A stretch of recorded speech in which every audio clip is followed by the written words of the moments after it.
don't be judging because I'm in the bathroom again. It's the only place I can do this video.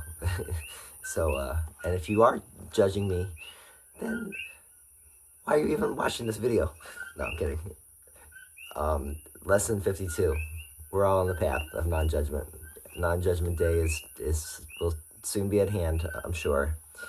Okay, lesson 52. Today's review. This is a review lesson. This is the second review of the first review. This is the first review and the second lesson of the first review. Number one, let's just call it number one. It's lesson 6. I am upset because I see what is not there. I am upset because I see what is not there. Reality is never frightening. It is impossible that it could upset me. Reality brings only perfect peace. When I am upset, it is always because I have replaced reality with illusions I made up. The illusions are upsetting because I have given them reality and thus regard reality as an illusion. Nothing in God's creation is affected in any way by this confusion of mine. I am always upset by nothing. All right, so this is a long masterclass in identifying the difference between illusion and reality. Right? We don't really know what reality is until we get there. That's part of the problem, is that we, and so there's a certain amount of trust and faith involved with this. But whenever I am frightened, whenever I feel fear, it is only because I've put my faith in illusions, right? I've put my faith in things that change. I've put my faith in things that are not permanent, impermanent. Whereas if I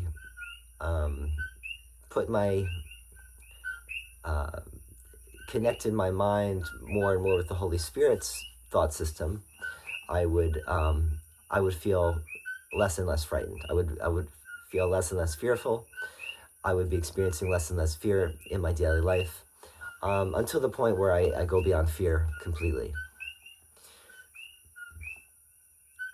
And another way to say fear is upset, right? Anything that upsets me, even the smallest thing, right? There's no order of difficulty in miracles. Therefore, even the smallest thing that might upset me is because I have put my faith in the illusion and not in reality. And that is the real reason, right? Paragraph 2, or number 2. Lesson 7, I see only the past. I see only the past. As I look about, I condemn the world I look upon. I call this seeing. I hold the past against everyone and everything, making them my enemies. When I have forgiven myself and remembered who I am, I will bless everyone and everything I see. There will be no past and therefore no enemies. And I will look with love on all that I failed to see before.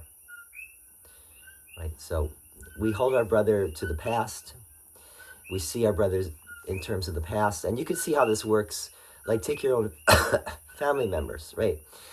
You may feel with your family members that they can only see you in terms of the past. They don't see you as you are now, right? They see that, maybe that little kid, snot-nosed kid or whatever, that told all those fibs or did all that, whatever it was, when you were little. And they still hold you to that. They still think that, well, that's you, and you haven't changed, right? And but that's not what we want to do to our brother. We want to see our brother as our brother is right now, not hold him to the past. And for Jeff, we had this conversation about, sometimes Jesus says what you are, sometimes he says who you are. Here he says who I am. Sometimes he says what I am. Doesn't really matter, but the who suggests that I am a personality, whereas what is a little bit more open-ended. That was my point.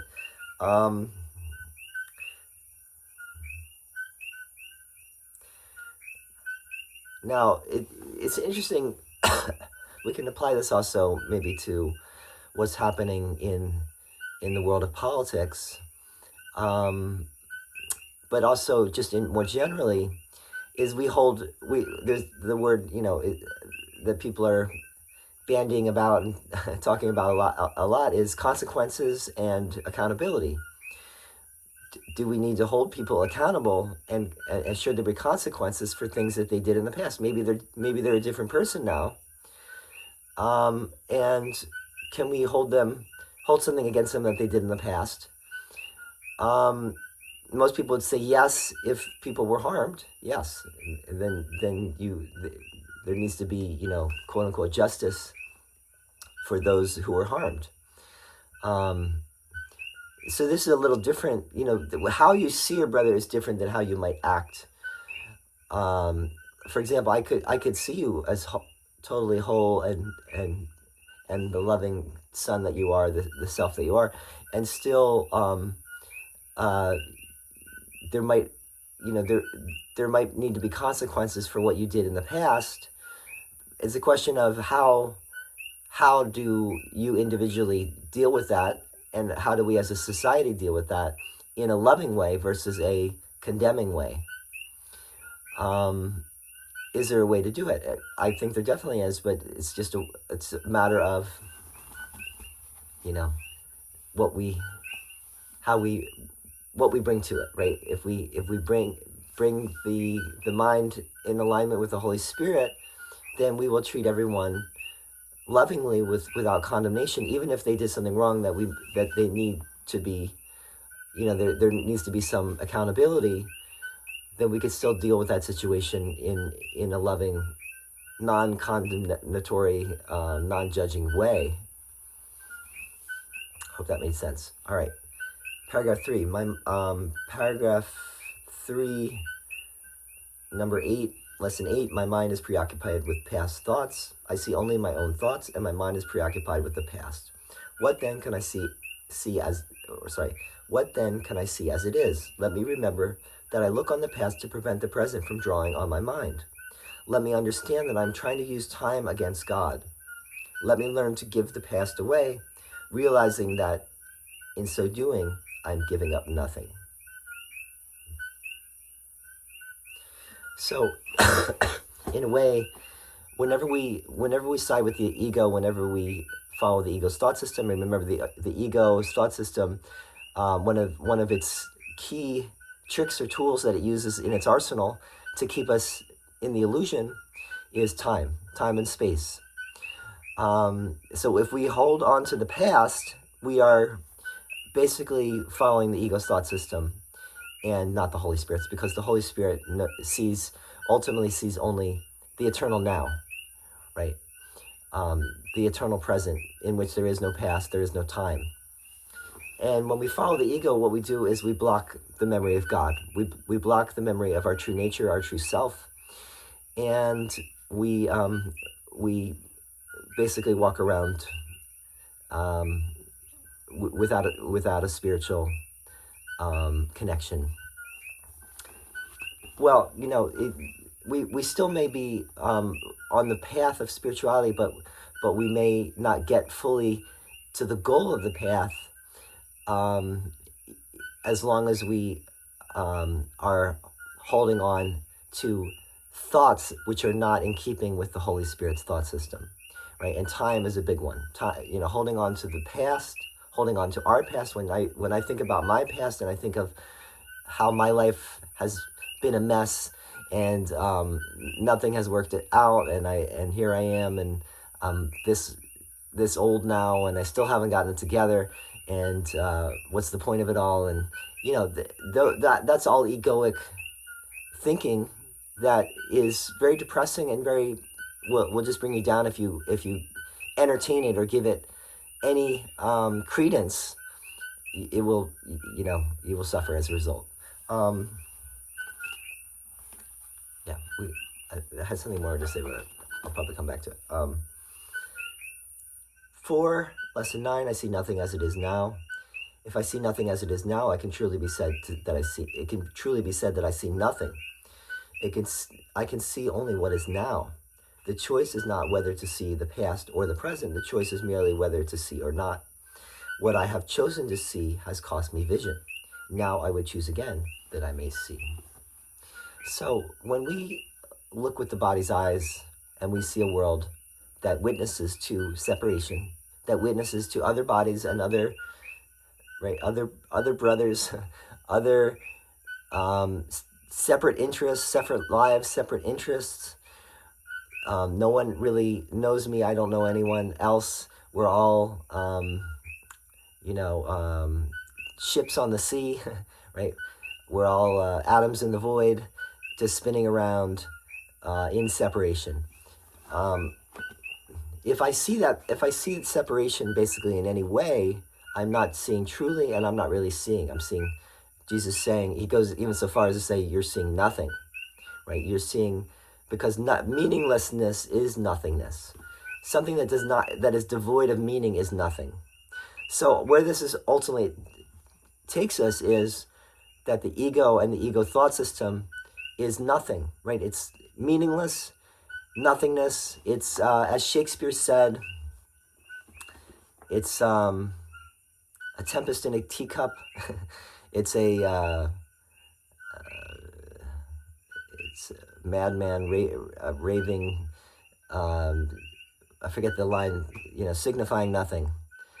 Right? The ego's, as Jesus says, the ego's whole game ultimately amounts to nothing.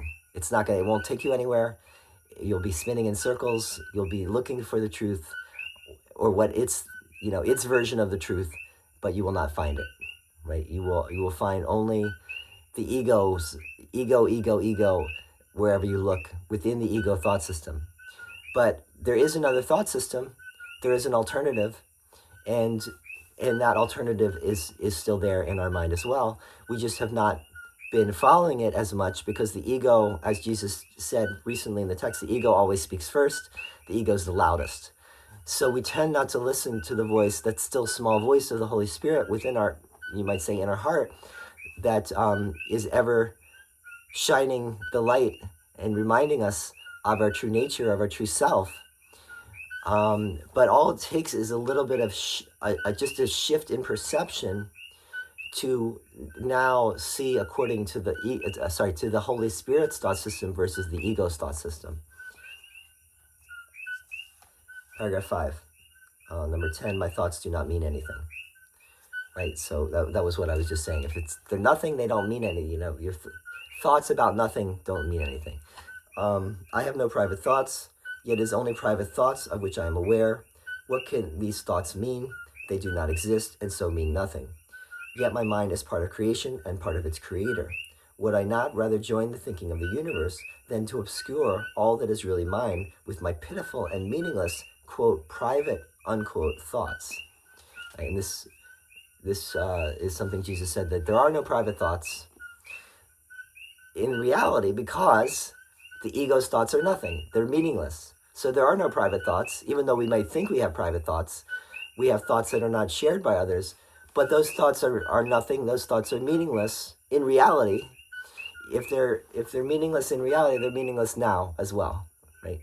And we're just thinking, we're thinking things that are not going to take us where we really want to go, right? We really are seeking, everyone is seeking love. Everyone is seeking their true self. Everyone is wants to go home again. We look in different ways. The Course is presenting a way that works if you let it, right? And it's a spiritual way. It's not a mundane or an earthly or a physical way, because that will not work, right? I think that's where people go wrong maybe with spirituality, is to bring the body and the ego on the journey, and you can't do that ultimately.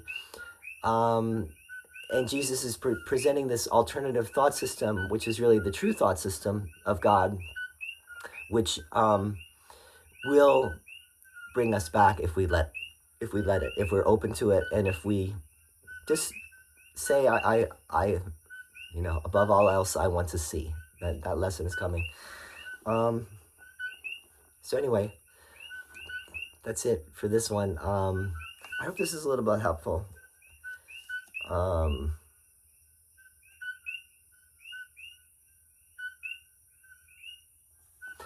Yeah, I forgot what I was. I forgot the other thing I was going to bring in. Full of sound and fury, signifying nothing. I forget the exact quote from Shakespeare. Maybe you can share it in the comments. Would always love to hear your comments, so please leave any comments you might want. We're in the review, so maybe you might want to share now what you have learned since we started in January 1st. We're almost 2 months in now, and we got a ways to go, but hopefully this is helping. I would love to hear your struggle. I'd love to hear your success story. I would love to hear what it means to you, what it's doing for you. And remember that we take it step by step, and it does all apply to our daily life. It applies to how we think about everything. Ultimately, it will be a sea change, transformational shift in how we see everything. Ultimately, if we let it be that for us, and that will change everything. We will see a world quite different than how we were when we were living in fear and anger and depression and despair, etc. So, all right. Godspeed on that journey, and see you very soon. Thanks for tuning in.